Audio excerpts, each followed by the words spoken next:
लोग कहते हैं मुसलमानों का सब लुट गया, लुट रहा है, तबाह हो गया, तबाह हो रहा है। दुनिया के ममालिक पर जब तफसीरे होते हैं, बड़ी बड़ी कॉन्फ्रेंसें होती है, तो बड़े बड़े मुफक्किरीन ये कहते हैं कि मुसलमानों को अपने लिए कोई लाहे अमल तैयार करना चाहिए ताकि वो तरक्की करे।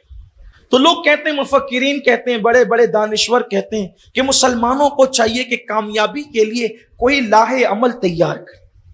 इधर कत्ल हो रहा है, उधर आबरूएं लुट रही है, घर जल रहे हैं, तबाही है, बर्बादी है, जालिम हुक्मरानों का तसल्लुत है। ऐसे में मायूसी की बातें आजकल अब ज्यादा हो रही है, ये चला गया और वो आ गया और इसका क्या और उसका क्या। हमें कोई मायूस होने की जरूरत नहीं, पहली बात। दूसरी बात यह कि ये जो बात कही जाती है कि लाहे अमल तैयार करो, बैठे मुस्लिम दानिश्वरान बैठे, मुफक्किरीन बैठे, मुदब्बिरीन बैठे और लाहे अमल तैयार करो, ये बचकाना बात है। मुसलमानों से कहा जाता है लाहे अमल तैयार करो, कोई लाहे अमल तैयार करने की जरूरत नहीं है, इसलिए कि लाहे अमल की जरूरत उस कौम को होती है जिसके पास लाहे अमल होता नहीं। हमें तो हमारे नबी ने आज से 1450 साल पहले, 1450 साल पहले कुरान की शक्ल में मुस्तफा जान रहमत ने लाहे अमल पेश कर दिया। लाहे अमल हमारे पास है, अब सिर्फ अमल की जरूरत है, अब सिर्फ अमल की जरूरत है। अब ये आलमी मंशूर कैसे है, सिर्फ चंद नमूने पेश करके बात खत्म। ये आलमी मंशूर कैसे है?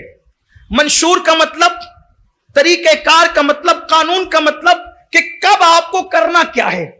इसलिए कि सब रोना रो रहे हैं, ये हो गया, ये हो गया, अरे करे क्या, करना क्या है, क्या करना है हमें।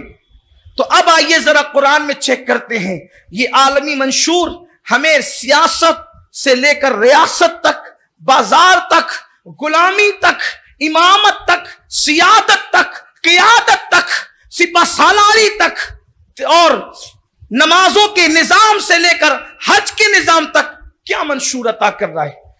कसूर तो अपना ही है कि हमने नहीं पढ़ा। हर आदमी कहता है मेरे मौलाना की किताब पढ़ो, कोई ये क्यों नहीं कहता कि मौला की किताब पढ़ो। आप कहते हैं मौलाना की किताब पढ़ो, आप ये क्यों नहीं कहते कि मौला की किताब पढ़ो। हाँ, बस उस मौलाना की किताब पढ़ना है जो कुरान की सही तर्जुमानी कर रहा है, मुझे उसका इनकार नहीं है। जब किताब एक थी तो उम्मत भी एक थी, जब किताब एक थी उम्मत भी एक थी, किताबें बढ़ती गई, फिरके बढ़ते गए। तो क्यों ऐसा नहीं होता, सब आते कुरान की तरफ, सब आते अल्लाह की किताब की तरफ, या उन किताबों को पढ़ते जो कुरान की सही तर्जुमानी कर रही है। उम्मत को बांट दिया फिरकों में, क्यों नहीं बुलाते खुदा की किताब की तरफ। मुस्तफा जान रहमत ने तो अल्लाह की किताब की तरफ बुलाया था। हुजूर ने न रियासत की तरफ बुलाया था, न सियासत की तरफ बुलाया था, न बिरादरी की तरफ बुलाया था, न कबीले की तरफ बुलाया था, न खित्ते की तरफ बुलाया था।